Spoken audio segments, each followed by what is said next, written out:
নমস্কার, সুপ্রভাত। কেমন আছেন আপনারা সবাই? আশা করছি সবাই খুব ভালোই আছেন। প্রবাসে বাঙালি সংসার চ্যানেলটিতে আপনাদের সবাইকে স্বাগত জানাই। কালকে তো জানেনই সরোজিনীনগর মার্কেটে গেছিলাম। তো ওখান থেকে এই ড্রেসটি এনেছি আমি আমার নিজের জন্যে পুজোতে পরবো আর এইসব ম্যাচিং জিনিসপত্র। তো আপনাদেরকে দেখাবো আর কি কিরকম লাগছে আমি। বন্ধুরা, আজকের ব্লগটা এখান থেকে শুরু করছি। আজকে সোমবার, বিশেষ রান্নার কিছু নেই, কারণ কালকে আপনাদের দাদা বানিয়েছিল বাটার চিকেন, তো অনেকটা রয়ে গেছে, ওটাই গরম করব। আর একটু ডাল ভাত বানিয়েছি, একটু খাবারটা বানিয়েছি। তো আজকে ভেবেছি মানে অনেক কাপড় আছে যে দুদিন ধরে ধোয়া হচ্ছে, সেই সব গোছাবো, আলমারি ঠালমারি ঠিক করব। এগুলোই আজকের করণীয় কাজ, মানে ঘর গোছানো আর কি। এটাই আমাদের মেন কাজ করতে হবে। ঘরটাকেও সুন্দর রাখলে মনটাও সুন্দর থাকে, কিন্তু মনটা আমার মোটেও সুন্দর নেই, বা মানে একদম উদাস হয়ে আছি। রোজ এত কষ্ট করি, ভিডিও বানাই, জানি না কেন ইউটিউব ইমপ্রেশনই দেয় না, ভিডিও লোকের পর্যন্ত যখন পৌঁছায় না তো দেখবে কি করেই জানি না। অনেক কষ্ট হয় জানেন একটা ভিডিওর পেছনে।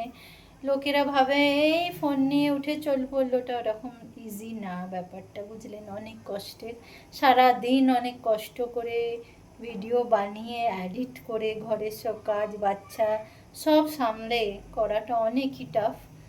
দেখি কতদিন ধৈর্যের পরীক্ষা দিতে পারি, দেখা যাক। যদি না দিতে পারি আর কি করব, বন্ধই করে দিতে হবে।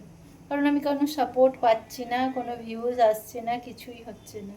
মনটা খুবই উদাস, অনেক দিন ধরে কাজ করছি আমি, কোনো ফল পাচ্ছি না। দেখুন আজকে সারাদিনে অনেক কাজ আছে, আপনাদের সাথে এইভাবেই গল্প হতে থাকবে, সব কথাও শেয়ার হতে থাকবে। চলুন তাহলে। এই যে বাটার চিকেনটা গরম হয়ে গেছে, খাবো আর কি। ভাতও হয়ে গেছে, আর একটু ডালও বানিয়েছি আরবের জন্যে।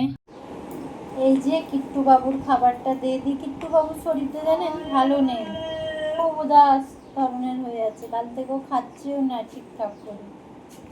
যাই হোক, কি আর করবো, দেখি চেষ্টা করে। প্রচুর খাবার নষ্ট হচ্ছে দুদিন ধরে, মেখে মেখে দিচ্ছি, খাচ্ছেই না, একটু শুনছে আর শুয়ে পড়ছে। কি খাবে কে জানি, কি জানি শরীরটা খারাপ না কি বুঝতে পারছি না, শুয়েই আছে। কিট্টু, ও কিট্টু, খাবার খেয়ে নাও। কিচ্ছু খাওনি বাবা কাল থেকে। দেখেছেন কি জ্বালা, মানুষ তাও বলে বোঝাতে পারে, এই অবলা জীবটা যদি কিছু হয় না আমার তো খুব খারাপ লাগে। কি করি, ও কিছুই বলতেও তো পারে না, না আমরা এত বুঝতেও তো পারবো না। যে বললো বাচ্চাটার, দেখি খাওয়াতে পারি নাকি ওকে। এখন উঠাচ্ছি, উঠছেও না, খাচ্ছেও না। কি হয়েছে বাবা? ওঠো ওঠো ওঠো, চলো চলো চলুন, ওকে একটু খাওয়ানোর চেষ্টা করো, কিছুতেই উঠছে না দেখুন। চলো মা, খাবারটা আয় বাবু, গন্ধি চলো চলো চলো চলো চলো, খাও একটুখানি, খাবারটা খাও। না খেলে তুমি বড় হবে কি করে বাবা? না, খাও খাও খাও, খাও মা খাও, খাও বাবু, খায় আমার চনা বাবা, খায় আমার দুধ মা, খায় আমার লক্ষ্মী বাবা, লক্ষ্মী চল, খেতে হবে বেবি, খাও খাও।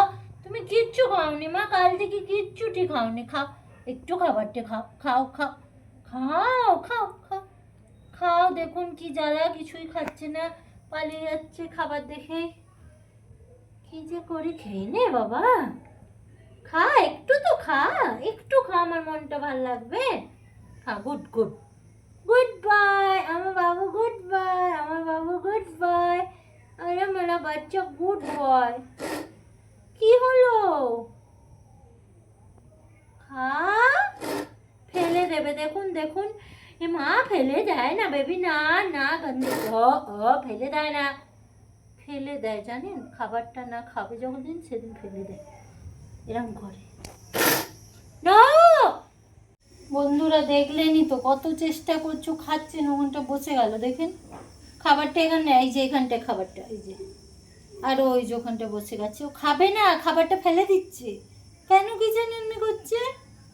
আপনারা একটু যদি কেউ কোনো জেনে থাকেন, আমার ভিডিওটা যদি কেউ দেখেন, কেন এরকম করে মাঝে মধ্যে ডগরা, আমাকে একটু বলবেন তো মেসেজ করে। দেখলেনই তো, মন মেজাজ ভালো না, কিট্টুবাবুর শরীর ভালো না।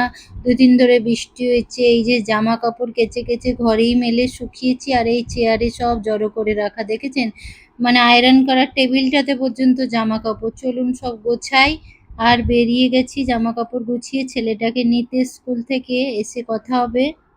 এই যে এই ড্রেসটি কালকে ওই এসএন মার্কেট থেকে কিনে এনেছিলাম আর কি, খুবই সস্তা জানেন, একদম রিজনেবল। আর এই ইয়াররিং এগুলো সব 50 রুপিসের। এখানে এগুলো খুবই সস্তা পাওয়া যায় সরোজিনীনগর মার্কেটে। তো আমি একটা হোয়াইট ড্রেস নেওয়ার আমার অনেক দিন ধরে ইচ্ছা ছিল, আর বেশ ভালোই লাগছিল, আমার তো ভালোই লাগলো। তার সাথে এই পিঙ্ক ওড়নাটা, এই পিঙ্ক মানে প্যান্টটা বেশ ভালো ম্যাচিং পেলাম, তাই একটু পরে দেখলাম আর কি, আপনাদেরকেও দেখালাম। যেহেতু আমি কুর্তির সাথে সেইভাবে কেউ দোপাট্টা নেয় না আর কি, ওড়না, কিন্তু যেহেতু আমাদের এই মন্দিরে মানে সব কাকা শ্বশুর ওনারা সবাই থাকেন, মায়ের আরতি হয়, মাথায়টা একটু আরতির সময় ঢাকতে হয়, তাই জন্যে একদিন তো পরবো রাতে, তাই জন্য আর কি ওড়নাটাও নেওয়া হয়েছে। তো ভালোই লাগছে, যাই হোক খারাপ তো লাগছে না। আপনাদের কেমন লাগছে জানাবেন, ইয়াররিংটাও কেমন হয়েছে জানাবেন। এরম ম্যাচিং আরও অনেক ইয়াররিং নিয়েছি, সব ড্রেসের ম্যাচে ম্যাচে।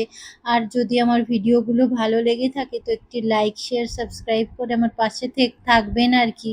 আজকের মন মেজাজ জানেন তো একদমই ভালো না, ভেবেছিলাম ভিডিও বানাবো না, কিন্তু ওই যে কিছু একটা শুরু করেছি, এত তাড়াতাড়ি তো হার মেনে গেলে চলবে না বলুন। তাই চেষ্টা করছি, জানি না কেন কখনোই যতই চেষ্টা করি ততই যেন মনে হয় পিছিয়েই সরে যাচ্ছি। জানি না কবে কি হবে। যাই হোক, বানাচ্ছি মনের জোর নিয়ে, কিন্তু ইউটিউব একদম ইমপ্রেশন দেয় না আমার ভিডিওতে। যখন ইমপ্রেশন দেবে না, মানে লোকের ড্রেসটা পরে দেখলাম, খুব খারাপ লাগছে না বলুন? ঠিকই লাগছে, আমি এত সাজতে গুজতে পারি না, এত মেকআপও করি না, যেরকম দেখছেন এরকমই সব জায়গায় চলে যাই। তো যাই হোক, মানে ম্যাচিংটা বলছি, ইয়াররিংটা, নেকলেসটা সব বেশ পারফেক্ট ম্যাচিং হয়েছে। ওড়নাটা যেহেতু এখানে একটু গ্রিন গ্রিন আছে, তা ওড়নাটাতেও আছে। আর আমার মনে হলো সাদার সাথে মাচেন্টার কম্বিনেশনটা ভালোই বেশ ফুটেছে। তো এই ভাবছি একটা আর কি, সে ড্রেসটা নিয়ে খুব খারাপ করিনি, ভালোই লাগছে। তো চলুন তাহলে, এতটুকুই যতটুকু পারি নিজের মনটাকে একটু ভালো রাখার জন্য আজকে আপনাদের সামনে আমি এটা দেখালাম, কি কিরকম লাগছে ড্রেসের সাথে এইভাবে যদি আমরা ম্যাচ করে করি। আর এই ইয়াররিংটা তো কালকে এনেছিলাম এসএন থেকে, এই ধরনের ম্যাচিং ইয়াররিং আরও এনেছি সব ড্রেসের সাথেই। তাহলে আজকের ব্লগটা এখানে মানে শেষ করছি। সবাই আপনারা ভালো থাকবেন, সুস্থ থাকবেন। আর যদি আমার ভিডিওগুলি ভালো লেগে থাকে একটি লাইক শেয়ার সাবস্ক্রাইব করে আমার পাশে থাকবেন। আবার দেখা হবে আপনাদের সাথে অন্য ব্লগের সাথে। Tata, bye bye. সবাই নিজের নিজের শরীরের যত্ন নেবেন।